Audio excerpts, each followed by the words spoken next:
তোমার জন্য মন আমার করা প্রথম ওটিটি আর কি ওয়েব ফিল্ম।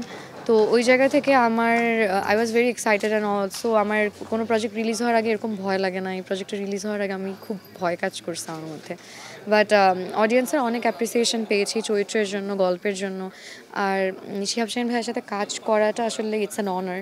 আমার ওনার সাথে এর আগে একটা নাটকে কাজ হয়েছিল and this is the second time I worked with him. তো ওনার সাথে কাজ করে আমার যেটা মনে হলো যে চরিত্রকে এত প্রিসাইজলি বিবেচনা করা যায় বা ভাঙা যায়, বা উনি এত প্রিসাইজ ব্রিফিংয়ে, ডিরেকশনে। So it was a treat for any of us যারা আমরা কাজ করি। ওনার সাথে কাজ করলে আসলে অনেক কিছু শেখা যায়, আমি অনেক কিছু শিখেছি কাজ থেকে। সামনে বেশ কিছু নাটক আসবে, ঈদের জন্য কিছু কাজ করা আছে, আগের কিছু কাজ ছিল, ভ্যালেন্টাইনে কিছু কাজ আসবে। আপাতত নাটকই। তোমার জন্য মনের আগে হিমি একটা নাটক রিলিজ পেয়েছে সিনেমাওয়ালারই, এটা সাজ্জাদ হোসেন বাপ্পি ভাইয়া বানিয়েছে। সো ওইটা it's a nice story. So ওইটা রিলিজ হলো। বেশ কিছুদিন যাবত আসলে আমার অনেক কাজ বের হয় না, এখন তো একটু কাজ রিলিজও কম হচ্ছে।